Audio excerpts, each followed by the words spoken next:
Moshe and Jacob, Zohar.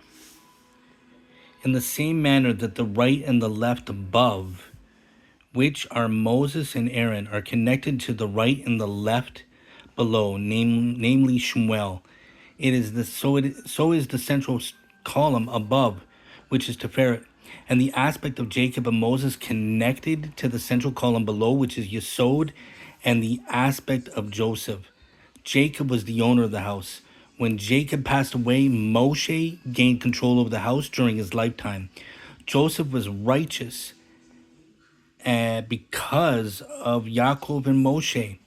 And so we see the right and left above, which is really Netzach and Hod of Atzilut, which is Moshe and Aaron. And Yesod is Yosef.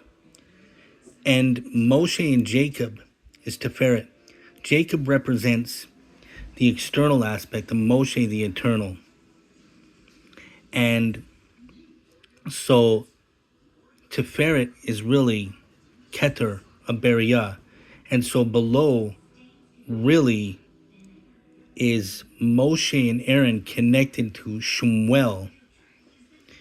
And this is how Yaakov and Moshe come together and unite with Yesod, which causes Yosef to be righteous. As it says, Joseph was righteous because of Yaakov and Moshe. So Joseph, by attaching to Jacob and Moses, became a Zaddik. And thus it says, Jacob, through Joseph, took the house. As the verse says, meaning Yaakov was united with the Shekinah called the house through Joseph. As it says in verse 149 here, the proof that Yaakov took over the house, which is Zerampin, and the house is Nukva of Zerampin, which is the female principle of Zerampin, through Joseph in the verse. These are the generations of Yaakov, Yosef, Bereshit 37:2. This shows that they were attached to each other. Moshe did not mate with the female until he attained the connection with Yosef. When the Shekinah returned from exile in Egypt, Moshe, who is the eternal aspect of Zerampin, was able to unite with the Shekinah only through Yosef, as it is written, and Moshe took the bones of Yosef with him. And so this is the reason why in the Torah Moshe really had to take the bones of Yosef, is so that he could reunite with the Shekinah. This is the deeper level. And so this is why it says he took the bones with him, because the aspect of the body is not fit for mating with the female unless it first unites with the covenant, which is Yesod. This is why Moshe took Joseph with him, because since Joseph was connected with him, Zerampin could mate with this female principle in the proper manner. Thus it is considered that Yaakov, Moshe, and Joseph go together as one, as both Jacob and Moshe have to join to Joseph. And so it says, therefore, Jacob, Moshe, and Joseph go as one, means since Moshe and Jacob both represent the body, and Joseph represents the Yesod, the bris, the three are united on a single middle pillar, a single line. All three, Yaakov and Tiferet, Moshe and Da'at, and Yosef and Yesod, are part of the middle line of the Sphirot. And thus it says they go as one. As it says, Moshe and Joseph go together as one. And so Jacob, when he died, was brought into the land of Israel and buried there. It says, when Jacob died, his body was buried in the Holy Land, but when Joseph died, only his bones were buried in the Holy Land.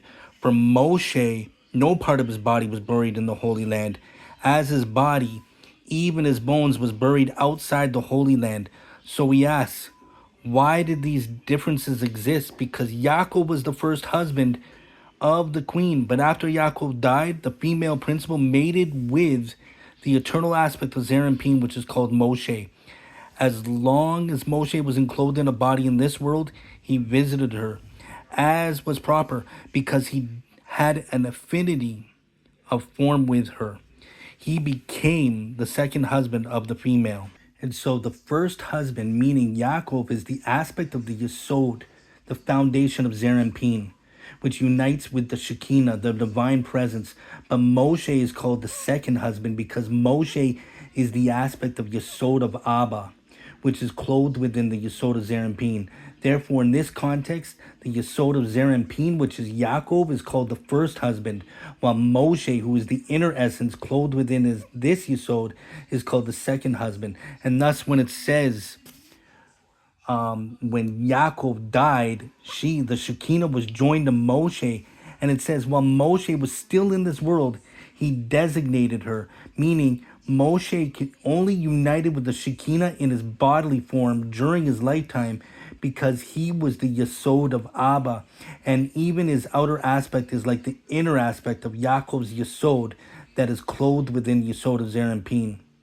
Therefore, while he was alive, his external aspect, he united with the Shekinah in the same way that Yaakov died after his death, because even Moshe's eternal aspect is considered an external level to the Yesod of Abba, which Moshe represents.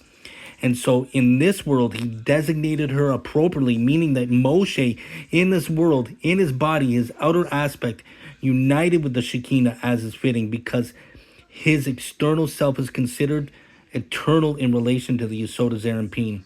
And he is the second husband because he is the second husband since he is clothed within the Yesod of Zerampin, which is Yaakov. He united with her during his lifetime.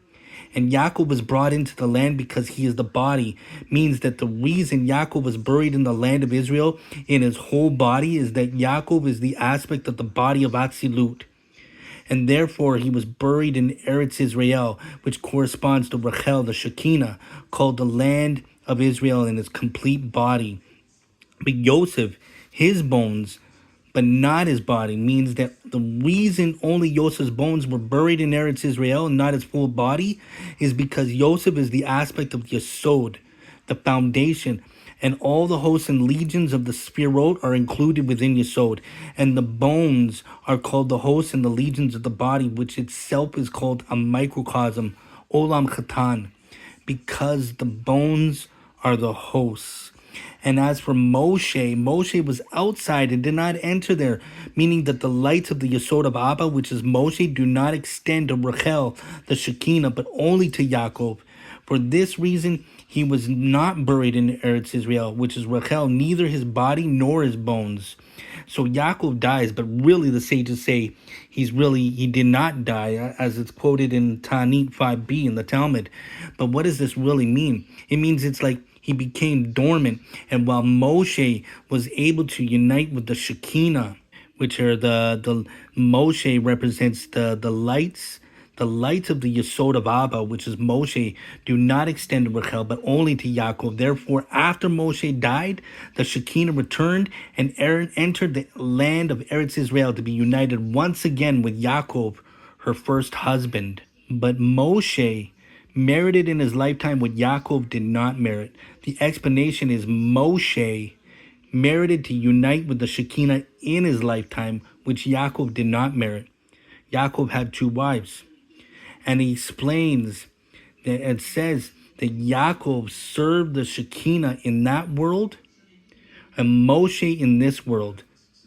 Yaakov united with the Shekinah in the form of his soul after his death, because his inner aspect, Yaakov's soul, is only an outer aspect in relation to Moshe, who is clothed within him.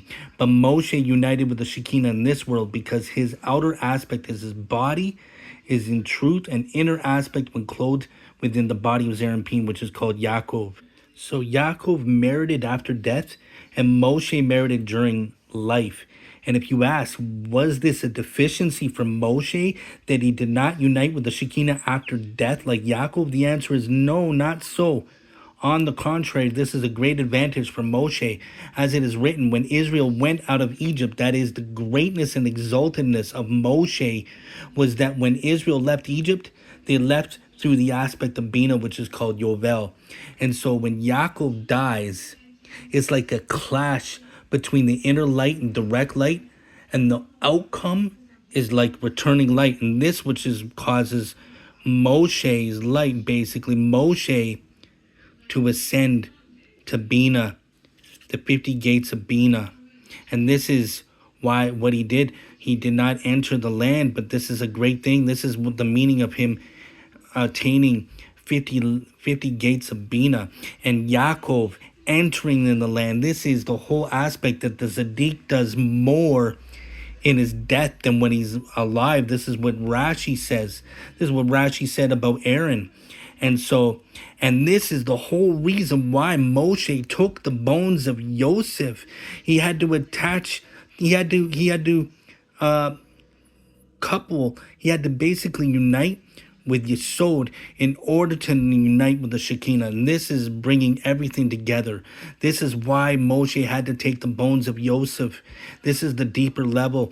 This is why Yaakov, the sages really, I believe, say he did not die, is because the sages knew on this great level what is going on in the mystical realms and the higher realms of the Sod, especially how it hints all this here in the Zohar.